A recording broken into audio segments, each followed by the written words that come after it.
National financial educators council के CEO Vincy Shorp बोलते हैं, college graduates spend 16 years gaining skill that will help them command a higher salary, yet little or no time is spent helping them save, invest and grow their money.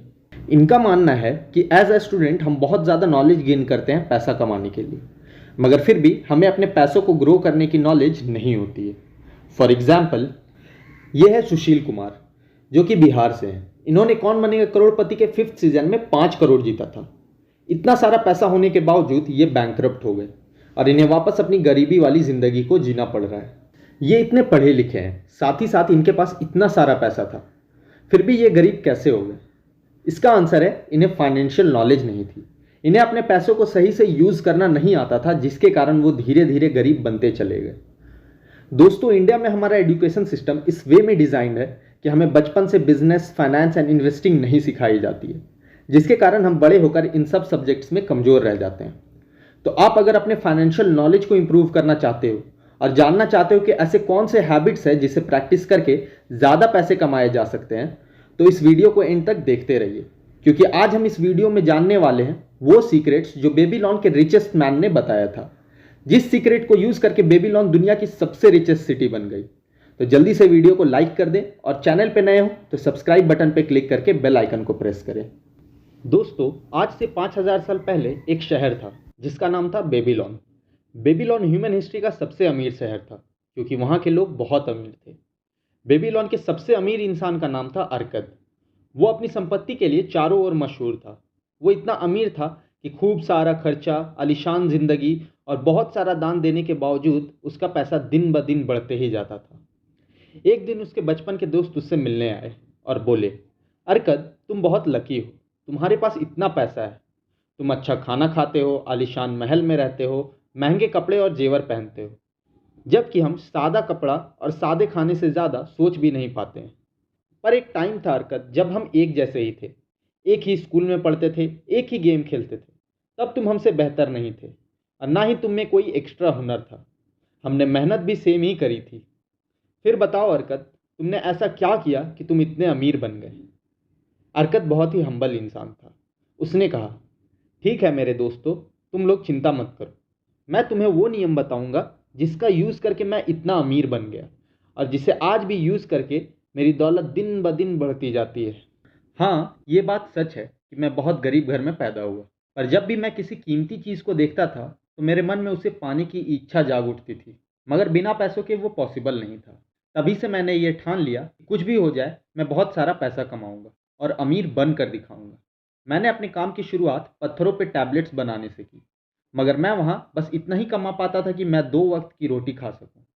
फिर एक दिन alchemist नाम के एक money lender मेरे पास आए। वो बहुत ही अमीर थे। उसने मुझे कॉइन्स पे 2 टैबलेट बनाने का काम दिया और कहा कि अगर मैं उसे ये काम 2 दिन में करके दूंगा तो वो मुझे कॉपर के 2 एक्स्ट्रा सिक्का पे करेगा। मैंने हाँ कर दिया। फिर वो चला गया।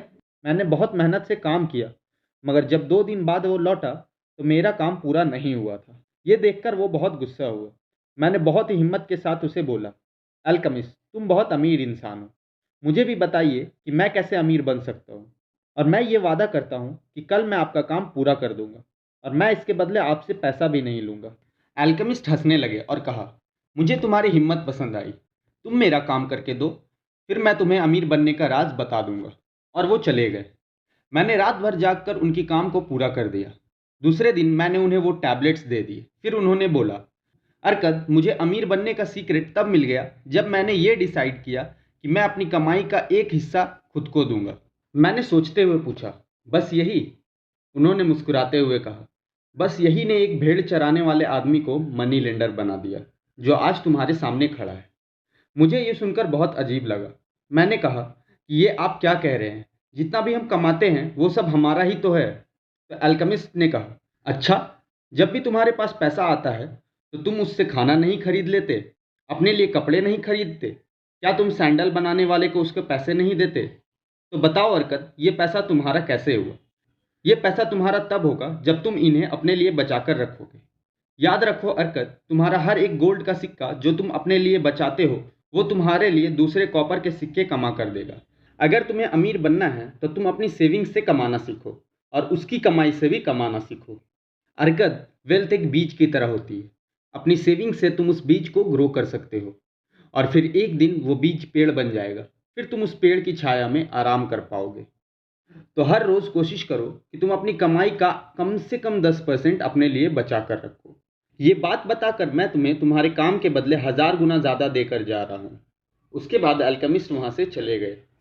मैंने उनकी बात मानकर अपनी कमाई का 10वां हिस्सा साइड रखना शुरू कर दिया। शुरुआत में प्रॉब्लम हुई, मगर फिर मैं धीरे धीरे मैनेज करना सीख गया। एक साल बाद जब वो दोबारा मेरे पास आए तो उन्होंने मुझसे पूछा कि मेरी सेविंग्स कैसी चल रही है। मैंने कहा काफ़ी अच्छी। और फिर उन्होंने पूछा कि मैंने उन पैसों का क्या किया। मैंने बताया कि मैंने उन पैसों को अपने दोस्त को दिया है जो दूसरे शहर से महंगे गहने को सस्ते में खरीद कर लाएगा। फिर हम उन गहनों को बेचकर बेबीलोन में ज़्यादा पैसे कमाएंगे। उन्होंने मुझसे पूछा कि क्या मेरा दोस्त यही काम करता है। मैंने बोला नहीं, वो तो मिस्त्री है। अल्केमिस्ट बहुत गुस्सा हुए। उन्होंने कहा कि तुमने बहुत बड़ी गलती कर दी। तुम ये कैसे भरोसा कर सकते हो कि एक ईंट बिछाने वाले को गहनों की समझ होगी। क्या तुम किसी दर्जी को तलवार बनाने बोल सकते हो। तुम्हें किसी जोहरी या सुनार को यह काम देना चाहिए था।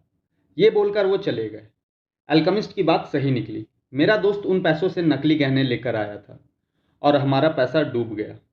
पर मैंने हार नहीं मानी। मैंने फिर से पैसा बचाना शुरू कर दिया। एक साल बाद जब अल्केमिस्ट फिर से वापस आए तो मैंने उन्हें बताया कि मैंने अपने पैसों से पीतल खरीदा है और उसे एक शील्ड मेकर को दे दिया है जो मुझे रेगुलरली प्रॉफिट्स दिया करता है। अल्केमिस्ट इस बात से बहुत खुश हो गए और कहा बहुत अच्छे, लेकिन जो प्रॉफिट तुम्हें हो रहा है उसका तुम क्या कर रहे हो। मैंने उन्हें बताया कि मैं उससे अच्छा अच्छा खाना खा रहा हूँ और अच्छे कपड़े पहन रहा हूँ। तो अल्केमिस्ट बोले, अर्कद, ये बहुत अच्छी बात है कि तुम पहले से अच्छी ज़िंदगी जी रहे हो, पर अभी से ही तुम अगर अपने सेविंग्स को इस तरह से खर्च करोगे तो तुम वापस वही जगह पे आ जाओगे जहाँ से तुमने शुरुआत की थी। तुम अपने पेड़ को बढ़ने से पहले ही काट दे रहे हो। उस पैसे से जो तुम्हें प्रॉफिट हो रहा है तुम्हें उसे कहीं और लगाना होगा ताकि वो प्रॉफिट भी तुम्हें और प्रॉफिट बना कर दे। इस तरह से तुम अपनी वेल्थ के पेड़ को बहुत जल्दी ग्रो कर लोगे। मैंने फिर से अल्केमिस्ट की बात मानकर दोबारा वैसा ही करना शुरू कर दिया। फिर कुछ साल बीत जाने के बाद अल्केमिस्ट दोबारा मेरे पास आए और पूछा, हाँ अर्कद, क्या तुम अमीर बन पाए। तो मैंने कहा, जितना मैं चाहता था उतना तो नहीं, मगर हाँ, अब मैं पहले से बहुत ज़्यादा अमीर हो गया हूँ। मैंने अपने प्रॉफिट्स को री इन्वेस्ट करना सीख लिया है और अब मेरे मुनाफे मुझे और मुनाफा कमा कर दे रहे हैं। इस बात से अल्केमिस्ट बहुत खुश हुए और उन्होंने मुझे अपना पार्टनर बना लिया। और आज तुम जानते ही हो कि मैं कहाँ पहुँच गया हूँ। इस कहानी में मैंने तुम्हें वो लेसन्स बता दिया है जिसे तुम भी यूज़ करके अमीर बन जाओगे। ये लेसन्स धीरे धीरे बेबीलोन के हर इंसान को पता चलता गया और बेबीलोन दुनिया की सबसे रिचेस्ट सिटी बन गई। सो दोस्तों, हमने इस कहानी में 3 वेल्थ मेकिंग लेसन्स को सीखा है। पहला, पे योरसेल्फ फर्स्ट। हमें अपने इनकम का एटलीस्ट 10% अपने लिए सेव करते रहना चाहिए जब तक उसे इन्वेस्ट करने का सही टाइम ना मिले। दूसरा, take advice from the expert of the respective field. हमें अपने डिसीजंस को लेने से पहले उनसे बात करनी चाहिए जो अपने फील्ड में एक्सपर्ट हो, ना कि ग्रीड में आकर गलत जगह पे इन्वेस्ट करना चाहिए। तीसरा, invest and re invest your profit. हम जब अपनी सेविंग को इन्वेस्ट करके प्रॉफिट बना ले तो हमें दोबारा उस प्रॉफिट को री इन्वेस्ट करना चाहिए बिना किसी फालतू चीज़ में खर्च किए। और हमें एटलीस्ट तब तक ऐसा करना चाहिए जब तक हमारा पैसिव इनकम हमारे एक्टिव इनकम से ज़्यादा ना हो जाए। ये लेसन्स मैंने the richest man in Babylon की बुक से बताई है, जो कि फाइनेंशियल लिटरेचर की one of the best books में आती है। अगर आपको इस बुक की डिटेल नॉलेज चाहिए तो आप नीचे दिए गए लिंक से इस बुक को खरीद सकते हैं। वीडियो को लाइक, कमेंट एंड शेयर करें अपने फ्रेंड्स एंड फैमिली के साथ। मिलते हैं अपने नेक्स्ट वीडियो में। Till that time, let's grow together.